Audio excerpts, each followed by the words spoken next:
కుటుంబ సమేతంగా చేసుకోవడం జరిగింది. నిజంగా చాలా మంచి అనుభూతి. ఎన్నిసార్లు వచ్చినా కూడా ఒక కొత్త అనుభూతి అన్నది ఈ టెంపుల్ లో మనందరికీ కూడా కలిగే పరిస్థితి.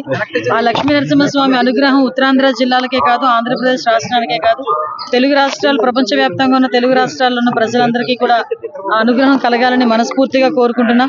మరొకసారి ఆ స్వామి అనుగ్రహం వల్ల మనకు మొన్ననే తెలిసింది, మనందరికీ కూడా ఒక మంచి శుభవార్త. విశాఖ ఉక్కుకి సెంట్రల్ గవర్నమెంట్ నుంచి సుమారుగా 11,400 కోట్ల రూపాయలు విడుదల చేయడం అన్నది నిజంగా చాలా శుభ పరిణామం కింద భావించాలి.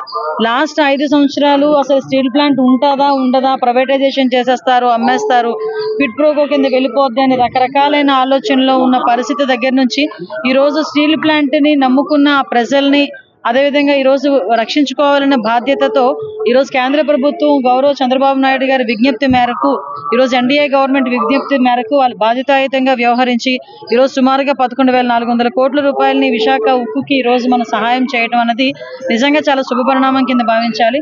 అదేవిధంగా ఎన్డీఏ ఈ రోజు ఆ రోజు 2019 నుంచి 24 వరకు ఒక విధ్వంస పరిపాలన నడిచినప్పటికీ కూడా గౌరవ మన ఆంధ్రప్రదేశ్ ప్రజలు, ఓటర్లు అందరూ కూడా ఒక విజ్ఞతతో ఆలోచించి ఎన్డీఏ కూటమికి సుమారుగా 164 సీట్లు ఇచ్చినందుకు గాను ఈ రోజు ఆ రుణం తీర్చుకోవాలని ఒకే ఉద్దేశంతో ఈ రోజు సెంట్రల్ గవర్నమెంట్ కూడా ఈ ఆంధ్రప్రదేశ్ రాష్ట్రానికి దగ్గర 2,50,000 కోట్ల రూపాయల పెట్టుబడులను కూడా ఈ రోజు వితిన్ 6 నెలల కాలంలోనే మనకి రావటం అన్నది కూడా చూస్తూ ఉంటే మనకి ఎంత సెంట్రల్ గవర్నమెంట్ ఆంధ్రప్రదేశ్ కి, అదేవిధంగా చంద్రబాబు నాయుడు గారికి, ఎన్డీఏ కూటమికి ఎంత పెద్దపీట వేస్తుందో మనందరికీ అర్థం చేసుకోవచ్చు. మాట్లాడుకునే వాళ్ళు చాలా ఎక్కువ మాట్లాడుతూనే ఉంటారు, వాటిలన్నిటి గురించి మనం పట్టించుకోవాల్సిన అవసరం లేదు.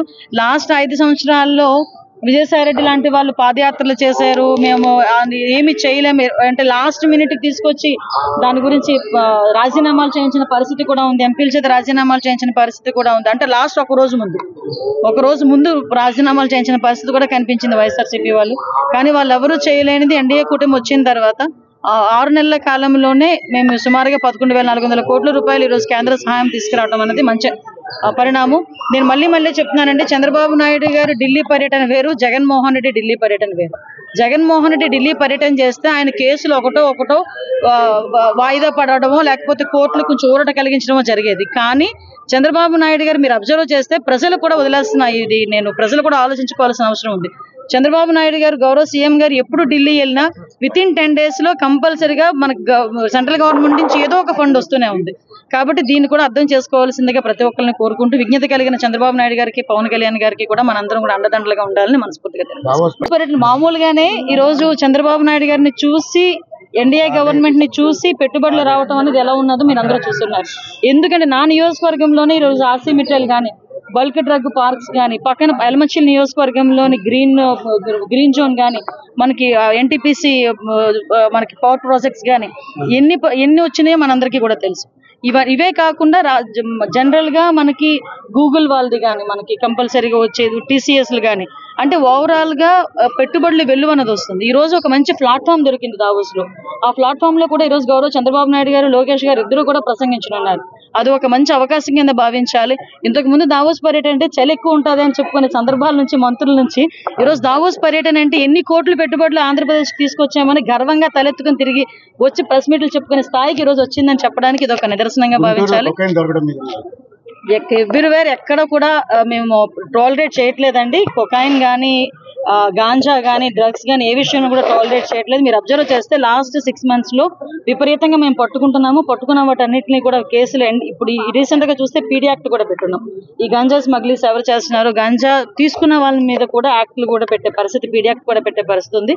గాంజా నిర్మూలించడంలో స్పెషల్ గా ఈగల్ అనే ఒక టాస్క్ ఫోర్స్ ను కూడా ఏర్పాటు చేసుకుని, ఓన్లీ గాంజా కాదు, గాంజా డ్రగ్స్ రెండింటికి కూడా ఈగల్ అనే టాస్క్ ఫోర్స్ కూడా మొన్న అసెంబ్లీలో కూడా అది కూడా బిల్ కూడా పాస్ అయింది, కేబినెట్ లో కూడా దాని ఆమోదం పొందింది. దానికి సెపరేట్ గా ఫండ్ అలోకేట్ చేస్తూ, సెపరేట్ గా టీమ్ కూడా అలోకేట్ చేస్తూ, ఎక్కడ కూడా ప్లాంటేషన్ అనేది జరగకుండా కూకట వేలతో పెగిలించాలి అని ఒకే ఒక ఉద్దేశంతో ఈ రోజు మేము పనిచేయడం. సెపరేట్ గా మనకి నిర్భయ చట్టం ఉందండి. వాళ్ళు దిశా చట్టం అని ఒక బూచి చూపించారు.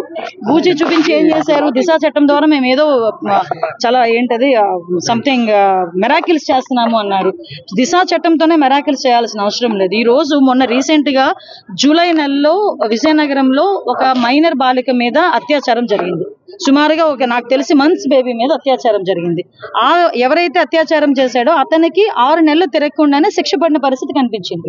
శిక్ష ఈ రోజు పడితే 25 సంవత్సరాల యావజ్జీవ కారాగార శిక్ష పడింది.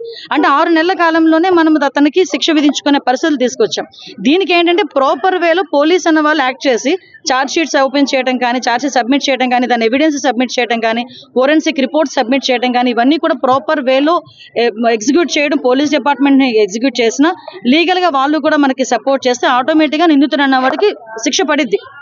వాళ్ళ దిశా చట్టం 21 రోజులు అవన్నీ కూడా దానికి చాలా ఇన్ఫ్రాస్ట్రక్చర్ కావాలి. దాని గురించే దిశా చట్టం అనేది కూడా మరుగున పడిపోయిన పరిస్థితి ఉంది. మేము అవేమీ లేకుండానే ఈ రోజు త్వరితగతిన కేసెస్ అన్ని కూడా శిక్ష పడే పరిస్థితుల్లో మేము తీసుకొచ్చుకుంటున్నాం. దానికి ఫాస్ట్ ట్రాక్ కోర్ట్స్ కూడా ఉన్నాయి. మీకు తెలుసా, సుమారుగా 70 పైన ఫాస్ట్ ట్రాక్ కోర్ట్స్ ఉన్నాయి. ఆల్రెడీ ఉమెన్ అట్రాసిటీస్ గురించి కానీ, పోక్సోకి గురించి కానీ, వీటన్నిటి గురించి కూడా స్పెషల్ కోర్ట్స్ కూడా ఉన్నాయి. స్పెషల్ కోర్టులో స్పెషల్ జడ్జెస్ కూడా వాళ్ళు అక్కడ పనిచేస్తున్నారు. స్పెషల్ గా పోలీస్ డిపార్ట్మెంట్ కూడా దాని మీద ప్రత్యేకమైన దృష్టి సారిస్తుంది. మీరు అబ్జర్వ్ చేసుకుంటే ఈరోజు విశాఖపట్నం సిపి గారు కూడా వినూత్నంగా ఎక్కడైనా యాక్సిడెంట్స్ జరిగినా కూడా ఇమీడియట్ గా వాళ్ళకి ఇన్సూరెన్స్లు కావాలని డైరెక్ట్ గా ఒక సెల్ ఏర్పాటు చేసిన పరిస్థితి ఉంది. అంటే ఒక ఫ్రెండ్లీ పోలీసుని ఏర్పాటు చేయడమే కాకుండా ప్రజలు ఇబ్బంది పడకుండా వాళ్ళ దగ్గరికి ఈ రోజు పోలీస్ డిపార్ట్మెంట్ వెళ్ళి వాళ్ళ కష్టాలు కూడా చూసుకునే పరిస్థితి ఈ రోజు కనిపిస్తా ఉంది. దయచేసి అందరూ కూడా సహకరించారు.